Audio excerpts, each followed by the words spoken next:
Good morning, ladies and gentlemen. Welcome to this session for this morning.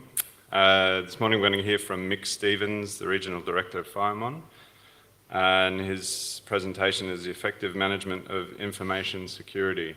So just some housekeeping. Please turn off your mobile phones or turn them to silent.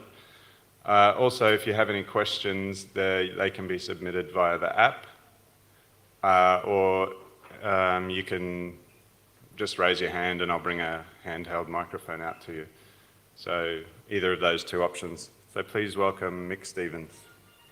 Thanks, Michael.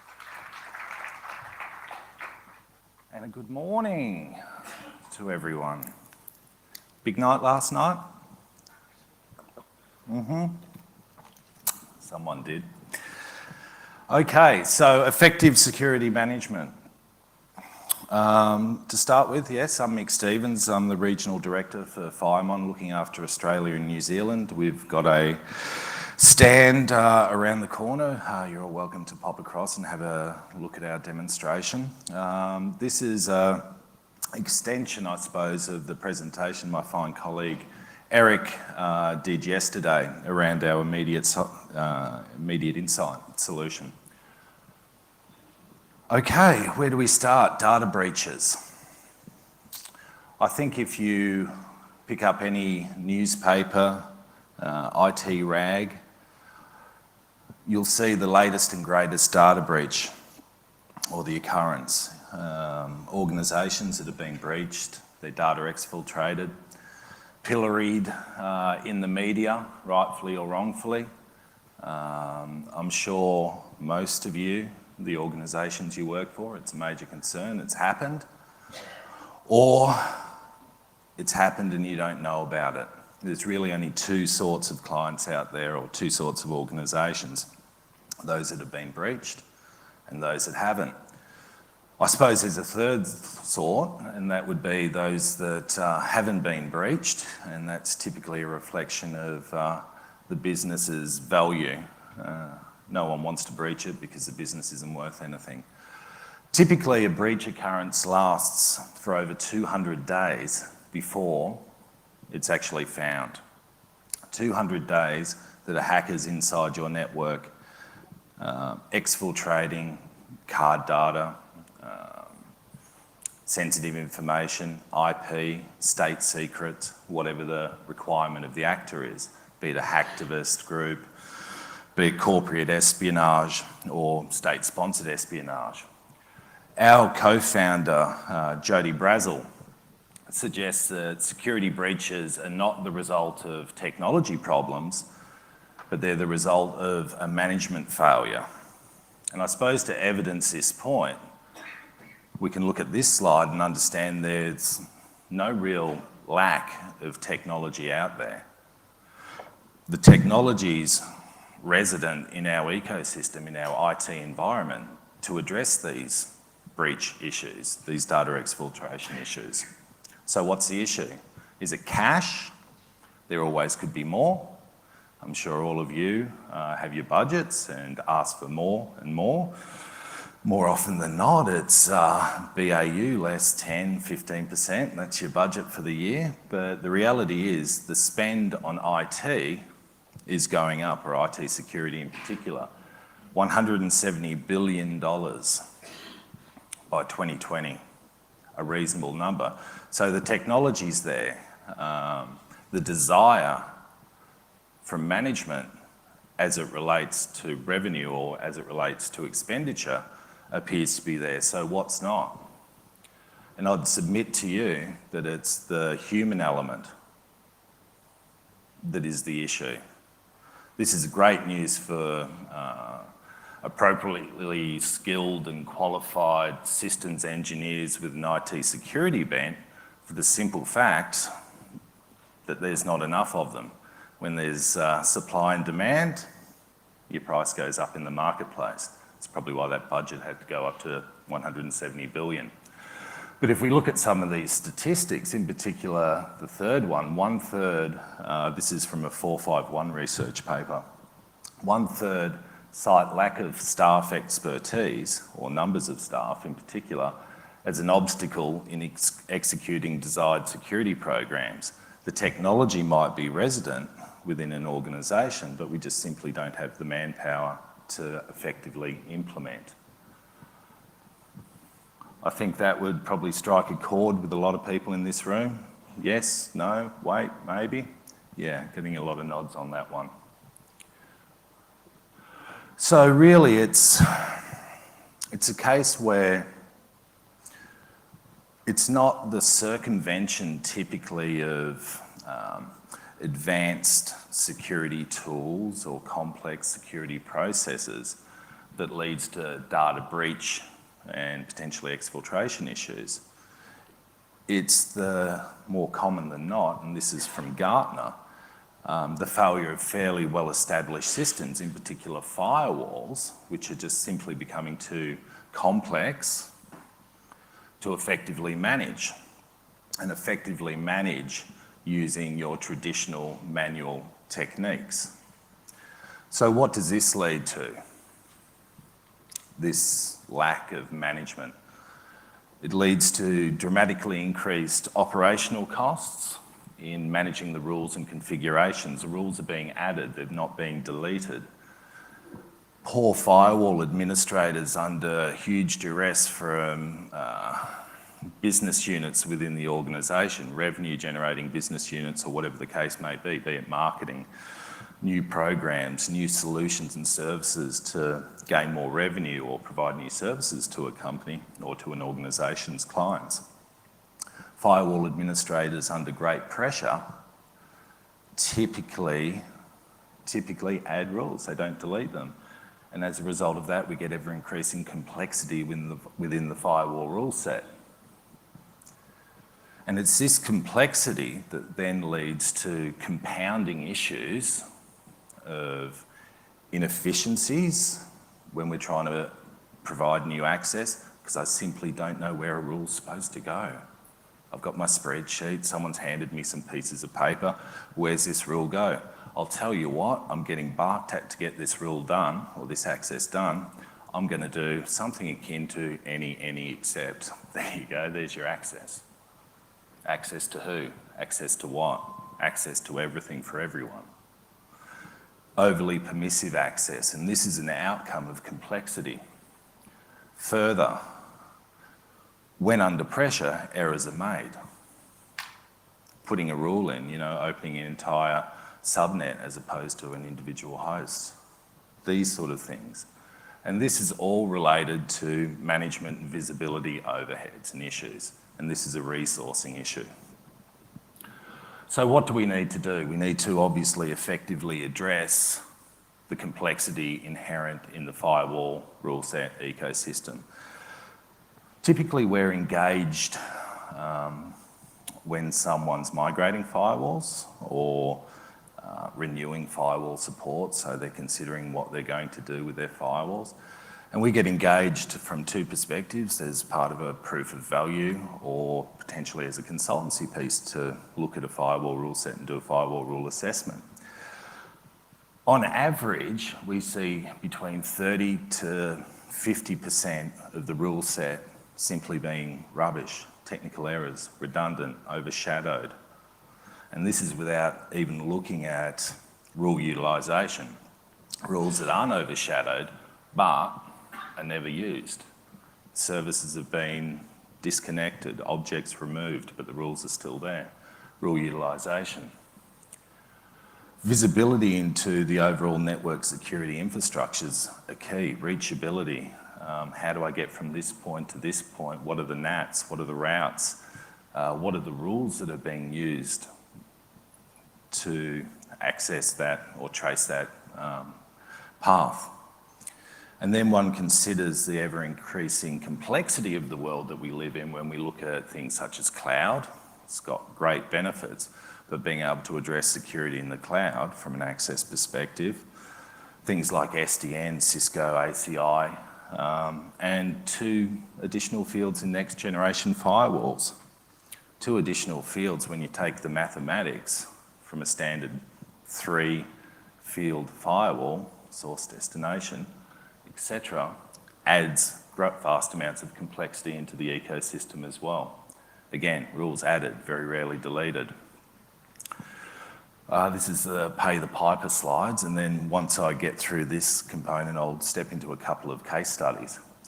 So this is what FireMon does: real-time intelligence, continuous monitoring, assessing and really protecting assets as they relate to access and firewalls, so improving protection, optimising performance, and we deliver that through our platform. In the base sense, we have Security Manager, which is device and policy management with various licenses which assist in automation. And on the right, Immediate Insight, the real-time data analytics solution, which Eric presented on yesterday. So, what do we do? What's our value? Why do I talk about complexity and data breach and exfiltration and all this sort of stuff? In the most basic form, what we do is we show change over time. What your configurations look like a month ago as they look like today, show me everything that was added, moved, deleted, which helps you triage issues.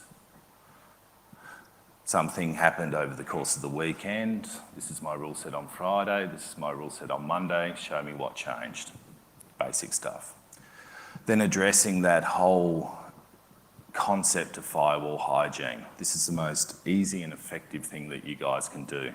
This is basic stuff. Looking at the configurations or the rule sets, we're basically vendor agnostic when it comes to the firewalls, and doing a rule review. Printing out a report that shows Rule 22 overshadows Rule 222 and 2022. Something that never can be done manually, but I can assure you if your firewalls have been there for a time, there's going to be a vast amount of that rule set which is rubbish, which is adding to the complexity that your firewall administrators have to deal with on a day-to-day basis. What we want to do is reduce that and free up their hands to focus on more valued tasks, security strategy, whatever the case may be. So adding hygiene back into that firewall rule set, looking at rule utilisation from the perspective of, is a rule being used over a period of time? If it's not, let's potentially delete it, potentially look at it in a bit more detail. If something hasn't been used for a year, then I think you can safely say we can delete it. But it gives you the tools to make more intelligent decisions on whether those rules should stay or not. So cleaning up rule sets, utilising or rule utilisation. And then I think very importantly, looking at open rules, overly permissive access, and these are the ones that are really of concern and really dovetail into that concept of data breach, I suppose. I understand there's a lot more to it than a firewall rule set, but being able to define, say, an any except rule or iterations of that, and then applying a deep log capture or inspection, which allows you to look at the individual flows running through an overly permissive rule. There might be a group of logical flows, 10, 15, 20, 1,000.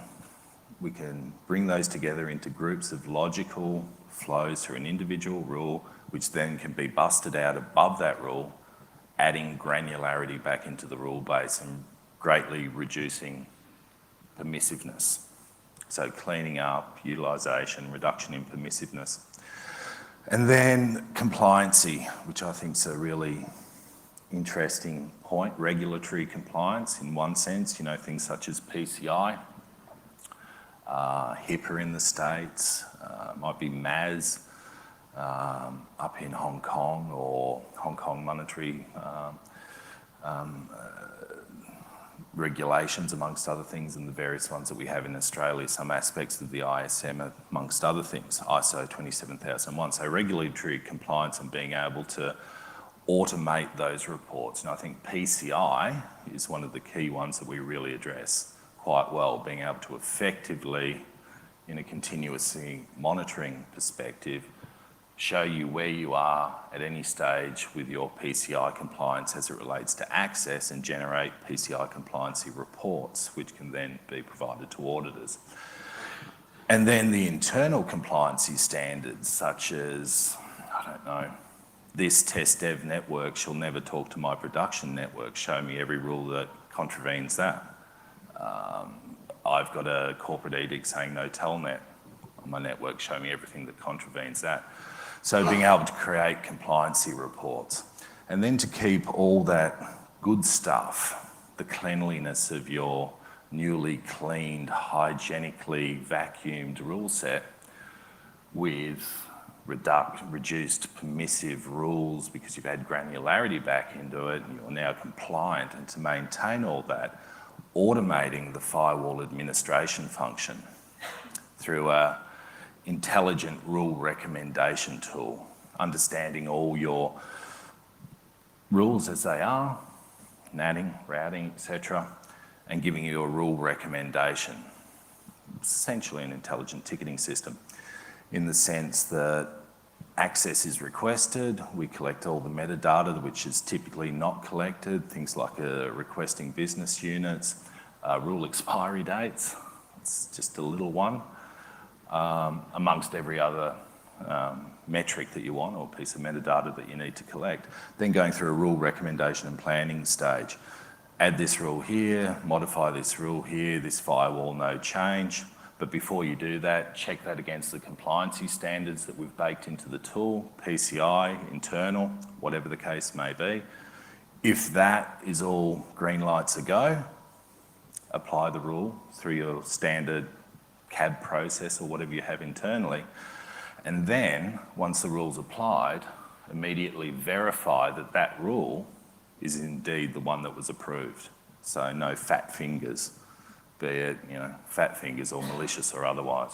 So keeping a closed loop to maintain all that good stuff. Some of the vendors we support. So I wanted to just go through a couple of quick reviews. This one's an interesting one, I quite like this. It's around a medium-sized regional bank. Being outside the city, they had real issues with staff, more so than we do obviously in the key financial services markets. They had a number of issues, but one in particular was the security was seen as a major obstacle to this particular organisation's business agility. Being a medium and small bank competing against very large banks, the super banks plus the internationals, they really had to differentiate their service and do stuff faster to keep their client base happy and try to attract new customers from these financial services giants. And security, to a large extent, was seen as a blocker to that, blocker to the business agility that they required. You can read some of the other stuff here, a lot of what I've already spoken about. Firewall policies, they added, they never deleted, they became complex, too difficult to manage, they didn't have many people to do it. When they did have people, they had to get a lot of grads, which didn't understand the prevailing compliancy standards of that business, so trying to teach them and get them up to skill took a vast amount of time. They were also cut and pasted into insourced, outsourced, and moving down the path of cloud. So I'm sure this is fairly common to a lot of organisations in the crowd today. In applying our sort of logic of hygiene and compliancy and automation of the firewall administration function, they were able to do some pretty cool stuff. Because of the reduction in complexity and because of our verification of rules as they're being applied to those that are approved, they got into a situation where the right rule was going in the first time, not the second, the third, the fourth time. Hence decreasing the time it took to deliver new services to the market. So increasing speed and accuracy in the deployment of services that the business deemed to be crucial to their business success. So this is their number, but through the automation, the rule recommendation piece, they figured around 75% reduction in time from request for access to application of a rule. This equates to weeks, not hours or days. So I think that's one of their key things. The operational efficiencies that we were able to provide through automation had huge benefits to these guys.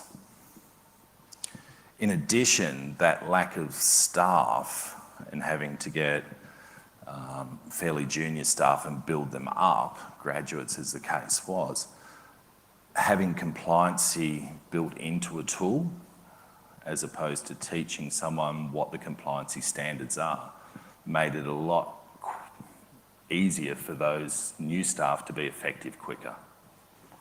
I think that makes sense, yeah? I hope.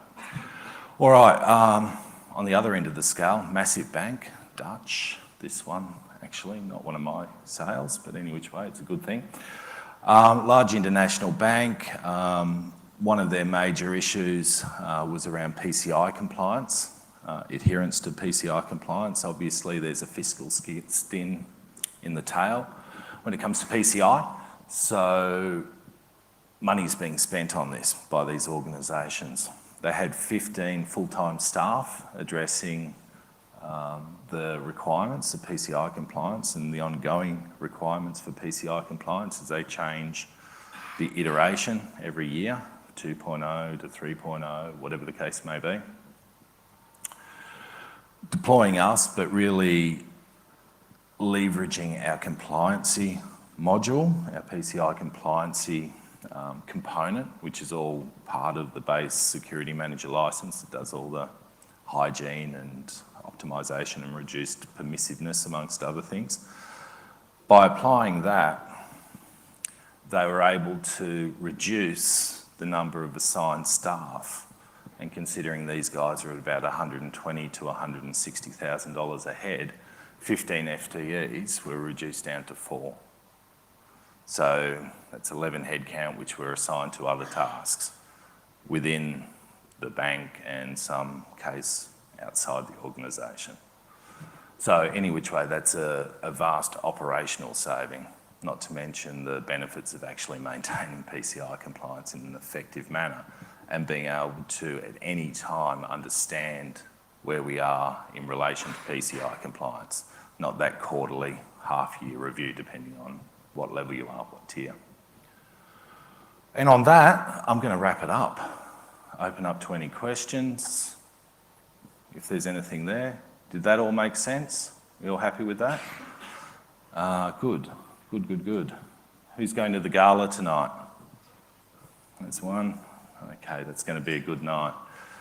FireMon's your sponsor for the gala as well, just so you know. Thank you very much. Third year running.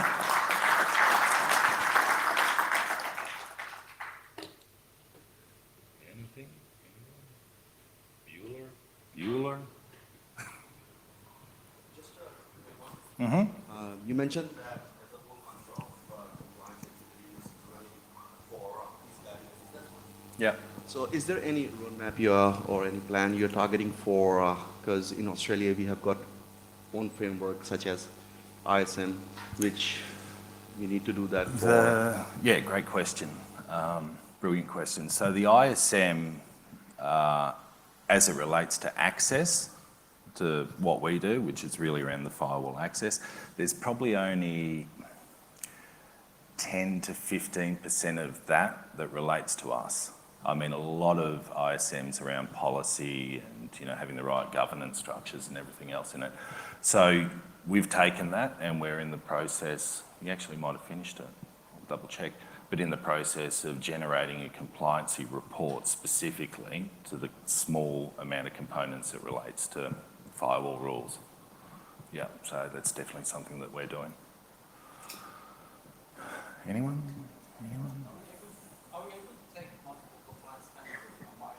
Yes. Yeah, so we've got a really flexible controls, so you can build multiple controls We've got vast control library. So PCI, as an example, is just made up of a whole selection of different controls.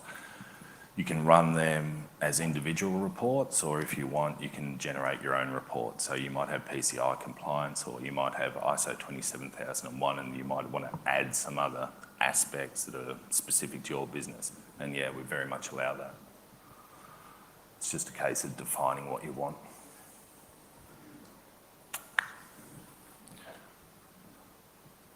Does this work with an vendor firewall? Yeah. Okay. Predominantly any of the top tier firewalls. So we support from the top Fortinet, because they're sponsors of this fine event. The ones that aren't sponsoring this event that we also support. Checkpoint, Cisco, Palo Alto, Sonic, Wall, Intel, Huawei, pretty much any. We also have the ability, because we have it's called device packs, so particularly in Asia, where they've got some very regional specific firewalls, we can create device packs for them and bring them on very easily, but all the major firewalls are supported 100%. We have to, because one of the key benefits, which I didn't really touch on here, is our ability to normalise different firewall vendors. So we'll take a Checkpoint, a Palo or a Fortinet and normalise it into a standard view, a normalised view. So it helps with operational efficiencies, and it's also off that normalised view that we build all our reports from. So most organisations are multi-vendor, so yeah, you need to be multi-vendor, Helen, wherever you are. Okay, anything else? If you're interested in this solution, if it sort of resonates with you, the most easy thing you can do is go to the FireMon website, where you come as a piece of software. We also ship as appliances if need be, but running on VMs. Go to the FireMon website. If there's some firewalls that are of particular concern in terms of hygiene, or the rule set's bloated, or whatever the case may be, you can download the evaluation copy. It's fully featured. It's only 30-day limited, but we can extend that if need be. Run up a VM, put it on there. You can do offline config import. You don't get utilisation, but that's going to give you the overview of all your hidden rules, redundant rules, etc. very, very quickly, very efficiently, and very easily. So that's a thing, free service for you guys. So feel free to use that.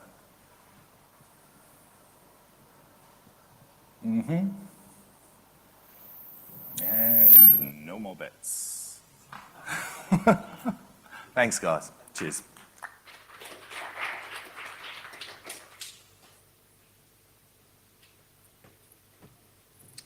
So once again, can we thank Mick Stevens from FireMon?